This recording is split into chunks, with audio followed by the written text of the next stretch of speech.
साधक पुत्र प्राप्ति के लिए सदा ऐसे रूप वाले जनार्दन भगवान श्री कृष्ण का चिंतन करे जो मंगल में सूतिका घर में शंख चक्र गदा और पद्म धारण किए देवकी माता के अंक में आकर के शयन करते हैं, जो चारों आयुध लेकर के माता देवकी की गोद में आके खेलने लगे, वही भगवान श्री कृष्ण किसी न किसी रूप में तुम्हारे घर के लाल बन करके आ जाएंगे। ये ग्रंथ कहता है किसी न किसी अंश से।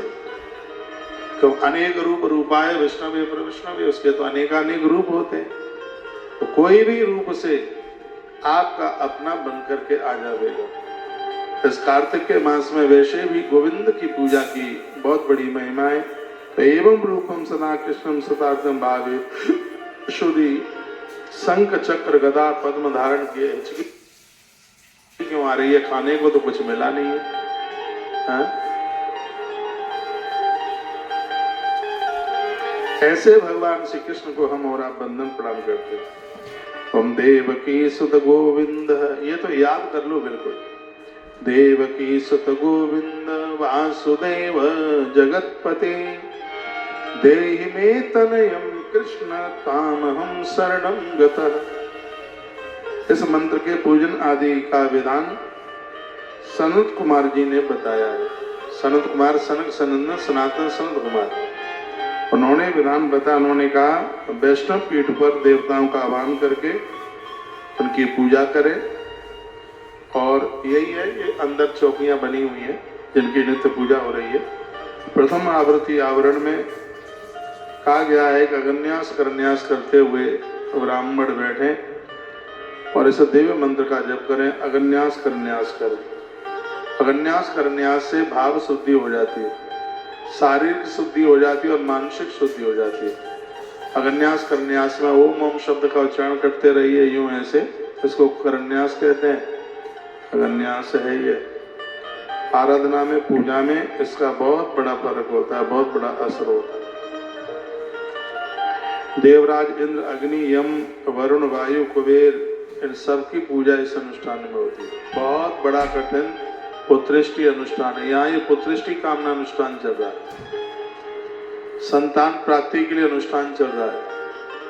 इसमें देवराज इंद्र की पूजा होती है, अग्नि देव यम की पूजा, वरुण और वायु और कुबेर और ईशान की पूजा होती है। यम की पूजा होती है गर्भ में मरने वाली संतान, यम ही तो उसको दंडित करते हैं। जब यहाँ पर ये जप वगैरह होता है तो यमराज को भी उसका कुछ भाग समर्पित किया जाता है और कहा जाता है इस दंपत्ति के जीवन में कोई अपराध हुआ है, उसकी वजह से संतति का जन्म रुका हुआ है, संतान नहीं हो पा रही है। धर्मराज को भी कहा जाता है कि हमारे द्वारा किए गए पुण्य इनको समर्पित हो जाए, और जब वो पुण्य उनको लगते हैं तब वह पापों से मुक्त हो जाते हैं। और जब पापों से मुक्त जीव होता है तो उसको संपत्ति, संतति और उनको भगवत भक्ति, ये तीनों चीजें उन्हें प्राप्त हो जाती हैं। तत्पश्चात कहा गया है नारी को चाहिए शुक्ल पक्ष की 10वीं तिथि को आधी रात के समय भगवान श्री कृष्ण की पूजा करे, और आज 10वीं है, एकादशी कल। इस पुत्र प्राप्ति के लिए कहा गया है कि शुक्ल पक्ष की 10वीं, शुक्ल पक्ष ही चल रहा है, आधी रात के समय भगवान श्री कृष्ण की पूजा करे। पूजा के लिए स्वस्तिक की रचना करे, स्वस्ति बनाए और उस पर घी से भरा हुआ सकोरा रख दे, फिर उसमें रुई की बत्ती डालकर उत्तम दीपक प्रज्वलित करे। स्पष्ट लिखा है उसमें रुई की बत्ती से दिया जलावे। तत्पश्चात अष्टदल कमल बनाकर उसमें स्थापित हुए श्री कृष्ण की पूजा करे। फिर 2 कलशों को जल से भरकर उनकी विधिवत स्थापना करे, संपूर्ण उपचारों से युक्त पूजा करे। तत्पश्चात उन कलशों में भक्ति पूर्वक भगवान श्री कृष्ण का आह्वान करके पुनः उनका पूर्वोक्त रीति से पूजन किया जाए। तदनंतर उन दोनों कलशों का स्पर्श करके अनन्य भाव से 1008 अथवा 108 बार उपयुक्त मंत्र का जप करे। ये हमारे ब्राह्मण ऐसा ही कर रहे हैं। यहाँ कलशों की स्थापना की गई है। तत्पश्चात फिर कहा गया है इसमें नारी के लिए अगहनी के चावल, जिसको आप समा का चावल कहते हैं, संतान प्राप्ति के लिए एक वरदान है। समा का चावल इसको बनाया जाता है और भगवान गोविंद का भोग लगाया जाता है। फिर वह पति और पत्नी यज्ञ में कुछ आहुतियां डाल करके बचे हुए उस चावल को एक प्रसाद के रूप में लेते हैं। गुड़ से युक्त पकवान बनाए जाते हैं, तो भगवान का उसको भोग लगाया जाता है। और एक दिन मैं बोला हूँ कि बुधवार के दिन दही भात ब्राह्मण ब्राह्मणी को जमाकर प्रसाद रूप में बचे हुए प्रसाद को वो पति और पत्नी दोनों लेते हैं। इसके द्वारा कहा गया है कि वंश वृद्धि आगे के लिए बढ़ती है। कपिला गैया के दूध का दही खांड या गुड़ उसमें मिलाकर के इसको लिया जाता है। साथ ही शीतल कपूर गुलाब से सुवासित कपड़े में छना हुआ जल भगवान को अर्पित किया जाता है। कभी आपने सुना हो मेरे मुंह से, तो मैंने कई बार कहा है कि तीर्थ के जल से, गुलाब जल से और कपूर जल में डालने से पानी का दोष समाप्त हो जाता है और ऐसा जल भगवान की पूजा में विशेष होता है। भगवान की पूजा का जल सूती वस्त्र से छना हुआ होना चाहिए, क्योंकि बुदबुदा नहीं होना चाहिए पानी के ऊपर, फैन नहीं होना चाहिए उसके ऊपर। इसलिए पूजा के जल को सूती वस्त्र से छाने, गुलाब जल उसमें डालें, गुलाब जल नहीं है तो गुलाब की पंखुड़ियाँ डाल लें, किसी तीर्थ का जल है उसे डालें और छोटा सा कपूर का टुकड़ा उसमें आप डालें। कपूर की बड़ी महिमा है, बड़ी विशेषता है, इससे जल का द्वेष समाप्त हो जाता है, उसका जल का दोष समाप्त हो जाता है। तो वैसा जल और उससे भगवान गोविंद की पूजा होती है, भगवान का अभिषेक होता है। और ये कब होता है? दशमी की रात्रि को किया जाता है। एक विशेष अनुष्ठान में पति पत्नी के द्वारा यह होता है। यजमान पत्नी उस हविष्य को लेकर भगवान श्री कृष्ण का ध्यान करते हुए पूर्व दिशा की तरफ मुंह करके उसका भक्षण करती है। उस समय उसका मुख पूर्व दिशा की तरफ होता है। भगवान श्री कृष्ण का ध्यान होता है इस प्रसाद को लेते समय। उस समय भावना होती है भविष्य के साथ भगवान कृष्ण ही स्वयं मेरे उदर में आके विराजमान हो जाए। एक नारी ऐसी कामना करती है। फिर जब श्रेष्ठ ब्राह्मण लोग अच्छी तरह से भोजन कर लें, तब यजमान पान और मोदक आदि से उन्हें तृप्त करें। ये सब 15 तारीख को यहाँ हुआ, जिसमें ब्राह्मणों को मीठा पान दिया जाएगा, ब्राह्मणों को लड्डू दिया जाएगा, उन्हें तुलसी पत्र दिया। ये इसका विधान है।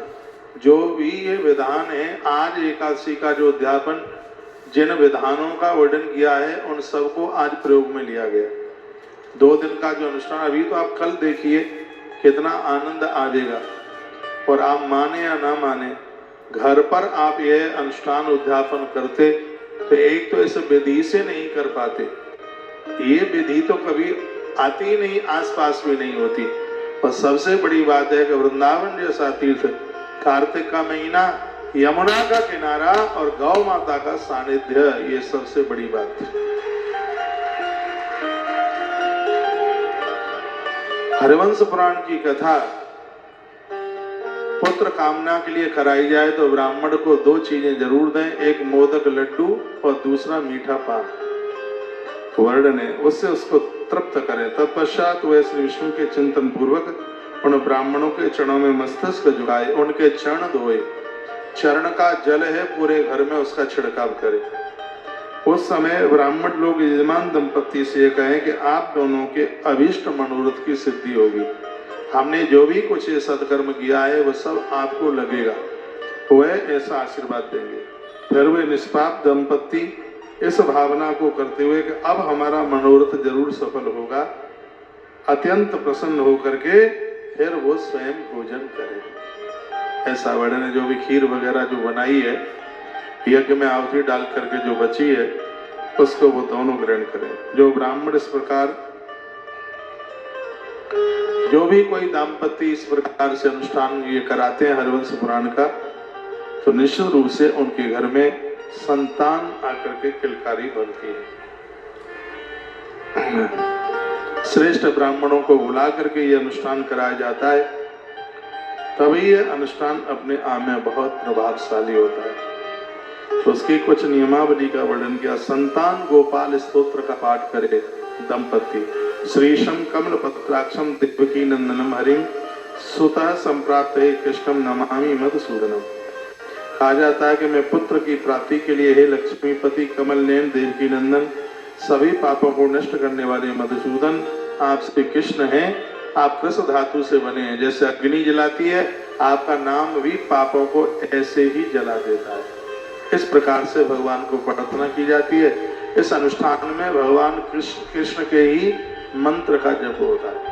ओम क्लीं कृष्णाय गोविंदाय गोपी जनवल्लभाय स्वाहा। यही मंत्र सभी ताप प्रताप संताप को जला करके राख कर देता है।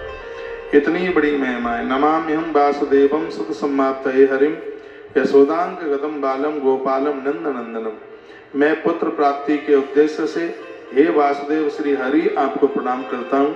यशोदा के अंक में बाल गोपाल रूप से आप विराजमान और नंद को आप आनंद दे रहे हैं। आपने जैसे नंद को आनंद दिया है उसी प्रकार से मेरे भी घर में एक संतान को जन्म देकर आप मेरे जीवन को भी आनंद से भर दो। ऐसी भगवान को प्रार्थना करी जाती है। गोपालम डिम्बकम वंदे कमलापत्यच्युतम पुत्र संप्राप्त है कृष्णो नमामि यद पुंगवम। मैं पुत्र पाने की कामना से और यदुकुल तिलक श्री कृष्ण को नमस्कार करता हूँ, जो साक्षात कमलापति भगवान विष्णु ही इस धरती पर गोपाल बाल रूप से गौओं की रक्षा करने के लिए धरती पर आप प्रकट हुए हैं। हे गोविंद, हे गोपाल, मेरी प्रार्थना स्वीकार कीजिए। पुत्र संप्राप्त है कृष्णम नमामि यद पुंगवम। मुझे विश्वास है आपकी कृपा से हमें संतान जरूर मिलेगी। मुझे पुत्र की प्राप्ति हो, इसके लिए मैं पुत्रेष्टि यज्ञ का फल देने वाले कमल ने लक्ष्मी पति हे देवकी नंदन श्री कृष्ण वो फल भी मैं आपके ही लिए समर्पित करता हूँ। मेरी प्रार्थना को आप स्वीकार करें। देवकी नंदनम वंदे सुख संप्राप्त ये ममा। ऐसा बोला जाता है, हे देवकी पुत्र गोविंद वासुदेव जगन्नाथ, हे श्री कृष्ण मुझे पुत्र दीजिए, मैं आपकी शरण में आया हूँ। इस तरीके से इसमें भगवान को वंदना की जाती है, भगवान को पूजा की जाती है। घृत तैलादिकम राजन यावत वर्षमात्तये एतत् सर्वद्विजेन्द्राय व्यासात् आगन्ताय च। जो 1 वर्ष तक कहा गया है, 1 वर्ष तक अखंड ज्योत जला सके। 1 साल तक दिए को बुझने नहीं दीजिएगा। शुद्ध देसी घी की ज्योत अखंड 1 वर्ष तक जिसके घर में जलती है, उसके घर में किसी भी चीज की कभी कोई कमी नहीं रह सकती। अखंड ज्योत